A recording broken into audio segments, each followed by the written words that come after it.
Hi, I'm Helen McDonald. I'm from the University of Cape Town and I'm here representing Anthropology Southern Africa. So Anthropology Southern Africa is dominated by the South Africans. And one of the things I want to point to is the fact that we don't even have anthropology in some of the universities. So it's almost impossible to start to think of it in terms of, say, high schools or primary schools. So in terms of teaching it outside of the universities, I only know of one or two places in high schools, and they tend to run on an international schooling system. So in Swaziland, there's a international school there, and they teach A-level anthropology, and one of my former students is the person who teaches there. But other than that, there is very, very little teaching that I know of that is outside of the universities.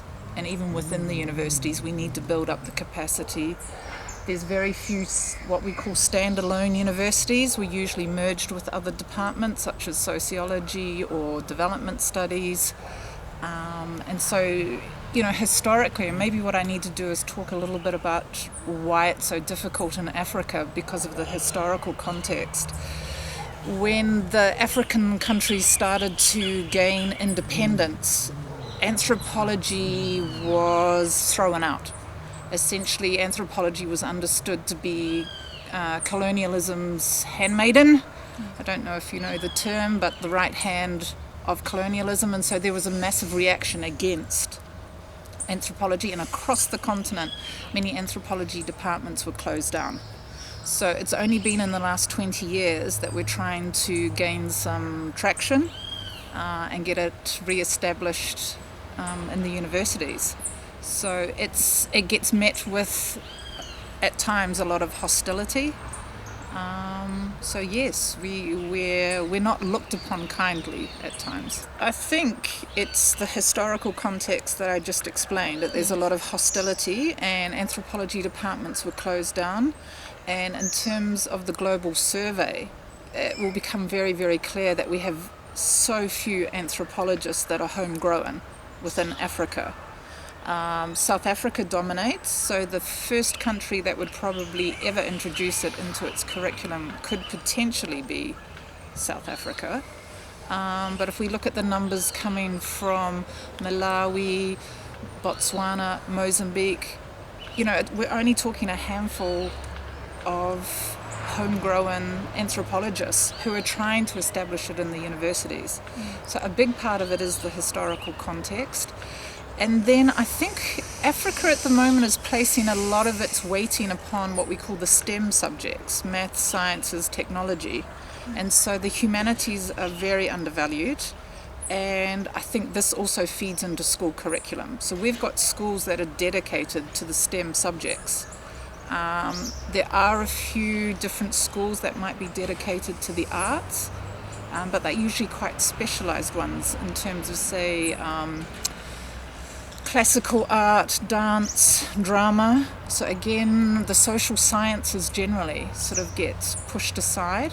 I think where we would see anthropology appearing could be within the history curriculum, and mainly the history curriculum would be where you would see a little bit of anthropology in terms of some of the early findings when we track historical movements of people. Well, under apartheid for South Africa, but colonialism, but also just in terms of understanding, say, Africa's peoples. So I know my daughter has been learning about the Khoisan, and learning about their group organization, their hunting and gathering techniques.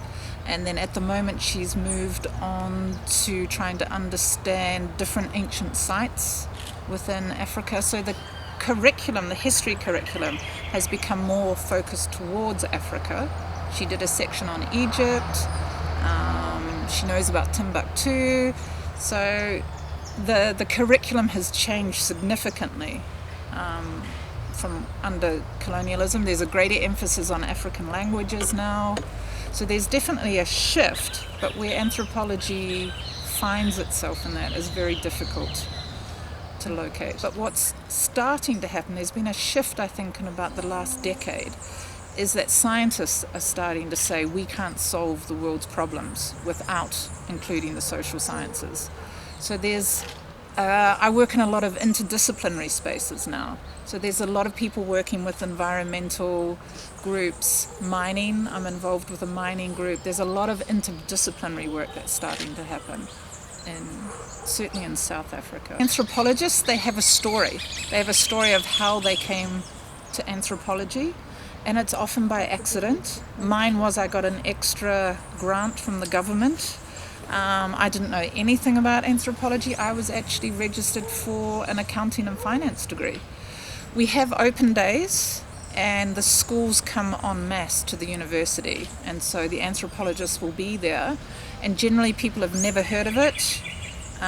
They want to know what it is, and I think we bring a lot of people into our discipline because we've got very good lecturers, and they tend, word gets out that it's an interesting course. It's considered quite a hard course. You have to read a lot, which can put off a lot of students. And those that do know about anthropology is having come through it through personal contact. And so it's either like, yes, I know about anthropology, my aunt did anthropology, or they have never heard of it. So that's been my experience on open days when you've got young high school students coming. What I've found interesting is when I've talked to them, they've often asked for my email address, and they've wanted me to come and talk at their school. So I think there's huge potential to reach out to the schools, but I think globally universities and academics are being asked to do more and more for less and less resources. We're all pushed to the edge of our capacity, and so to find extra time to go out into the schools, I think we're all exhausted. My daughter was asked to do a history project, and it was on a certain area in Cape Town, and I got very excited because I thought we'd be able to look at slavery, we'd be able to look at land dispossession, and so I got very excited, and my daughter said to me, "Mummy, it's not like that." And I've always been meaning to write a paper that says, "Mummy, it's not like that." And I said, "Well, explain to me, what do you mean?" And she said, "No, we have to pretend we're real estate agents." You know what a real estate agent is? Someone who sells property.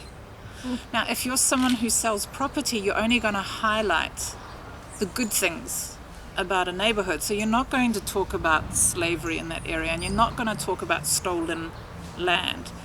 So I was absolutely horrified because all it would reinforce is the whiteness of the area, the wealth of the area. And I wrote to the school and sort of said, why would you do this? Why not if you want our children to be selling property in order to get into the history, why not do a different area? Why pick one of the wealthiest areas of Cape Town? So there are times when it reinforces all the racism, the elitism, and there are other times when I'm very impressed with the way that the curriculum tries to understand. I think one of our biggest problems is that we've got, particularly in South Africa, is we have teachers who are educated under apartheid, and we're now asking them to teach a history in which they're implicated in that history. And I think our teachers find it very, very difficult. And I don't think they're equipped to deal with some of the differences that sit in their classroom. So the type of history that I see my students receiving is very neutral. And it's only when they get to university that we start to unpack, the social construction, even start to interrogate your school curriculum in certain ways. So yeah, I think it does a little bit of both. By introducing an African history into the history lessons is fantastic, but it's a very neutral history. What we've seen, and particularly in South Africa with the demise of apartheid, is there's a complete reversal. We're now giving history from the point of view of the colonized. The problem is we don't have the teachers to really teach it in a political way, and so it's taught in quite a neutral way. And that for me is a problem, because it now we sit with this idea that particularly for South Africa, we're a rainbow nation and we're all equal now. My daughter will come home and say, "Mummy, isn't it great that I can marry anybody I want?"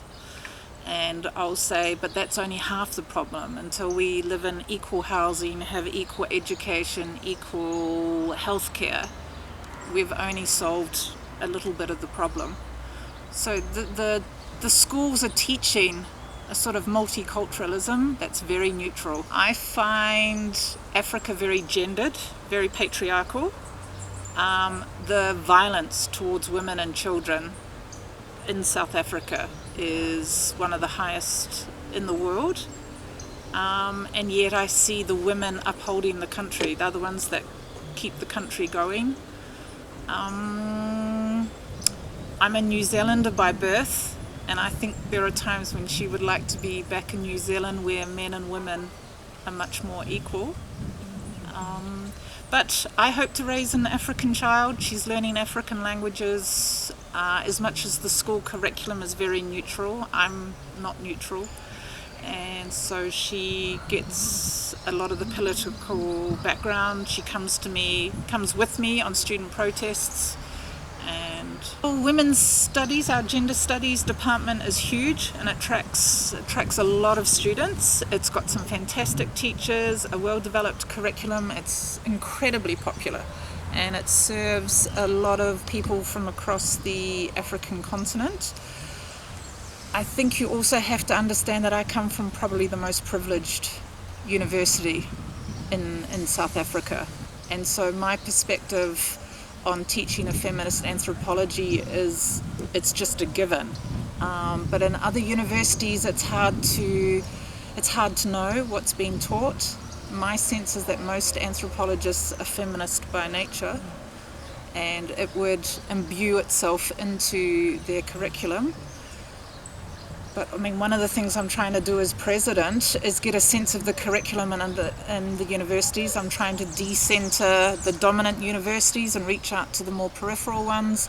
I want to try and decenter South African anthropology and reach out to the other anthropologies.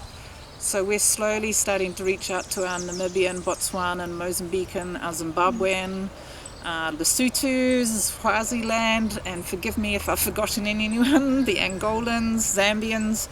So I do represent a large organisation, but it's still very South African focused.